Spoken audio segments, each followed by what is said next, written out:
ওরে আন্ধারি পুরীর মানুষ আমি। দেশের জনপ্রিয় গীতিকার ও সুরকার পাগল হাসান মারা গেছেন। বৃহস্পতিবার সকালে ছাতক উপজেলার সুরমা সেতু এলাকায় সড়ক দুর্ঘটনায় মারা যান তিনি। প্রতিভাবান এই শিল্পীর অকাল প্রয়াণে সুনামগঞ্জের সংস্কৃতি অঙ্গনে শোকের ছায়া নেমে এসেছে। জীবন খাতায় প্রেম কলঙ্কের দাগ লাগাইয়া ছাড়িয়া যাইও না বন্ধু মায়া লাগাইয়া প্রাণবন্ধুর প্রতি পাগল হাসানের এমন আকুতি থাকলেও লাখো ভক্তকে মায়ার বন্ধনে আবদ্ধ করে চলে গেলেন তিনি। পাগল হাসান আর প্রাণবন্ধুকে উদ্দেশ্য করে গাইবেন না শুয়াইয়া ফুলের বিছানায় করব বাতাস তোমার গায়ে, অথবা সৃষ্টিকর্তাকে উদ্দেশ্য করে তার আকুতি। ও আল্লাহ, ও আল্লাহ,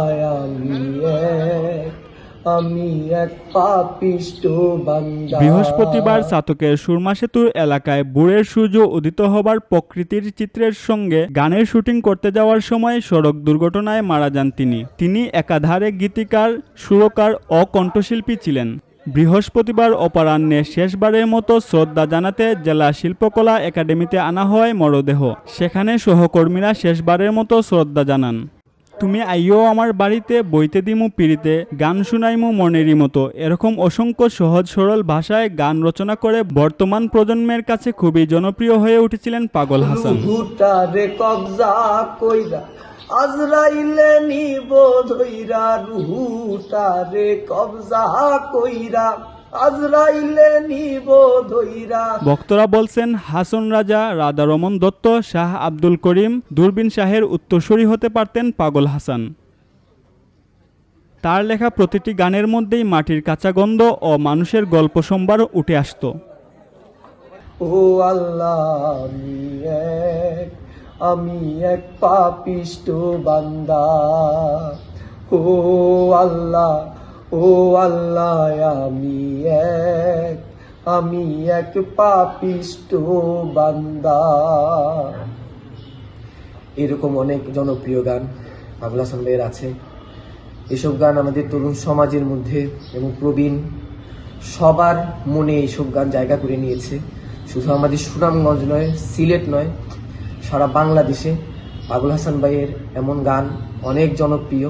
আমরা আশাবাদী ছিলাম ধীরে ধীরে পাগল হাসান ভাই শুধু আমাদের দেশে নয়, দেশ থেকে বিদেশে, বিভিন্ন দেশে, সব দেশে ছড়িয়ে যাবেন আমাদের পাগল হাসান ভাই। কিন্তু এই অকাল মৃত্যু পাগল হাসান ভাইকে আর সামনে যেতে দিল না। দেহ কুপির তেল ফুরাইবে, জ্বলবে না আর বাতি। কিছুদিন আগে বন্ধু আমার এই গানটি আমার মেসেঞ্জারে পাঠায় বলছে তোরে দিলাম, দেখ গানটা কেমন হয়েছে। আমি বললাম তোর তো গান সর্বদাই ভালো লাগে বন্ধু, তুই এগিয়ে যা। কিন্তু আমার বন্ধু এভাবে সুনামগঞ্জবাসীকে ভারাক্রান্ত সুখাহত করে চলে যাবে আমরা জানি না। আমরা চাই তার আত্মার শান্তি কামনা করছি। হৃদয় ব্যথিত গান আমাদের মাঝে এখনো তাড়া দিচ্ছে। এইরকম গান এবং এইরকম লেখনীয় হাতে ছিল, তার কণ্ঠে ছিল, তার সুরে ছিল। আমরা কাকে হারিয়েছি হয়তো এখন বুঝতে পারছি না, এই দেশ বুঝতে পারবে। আমাদের সংস্কৃতি অঙ্গনে একটি উজ্জ্বল নক্ষত্রকে আমরা হারিয়ে ফেলেছি।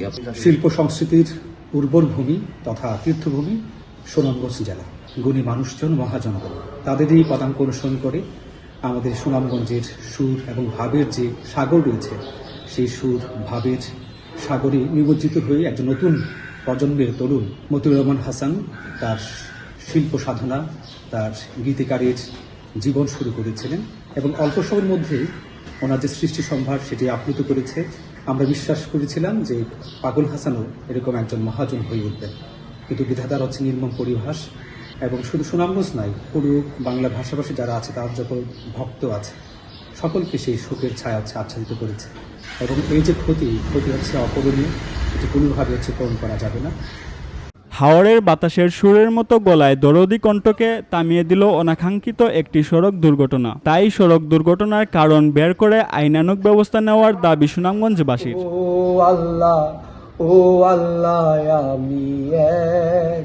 আমি এক পাপিষ্ঠ বান্দা।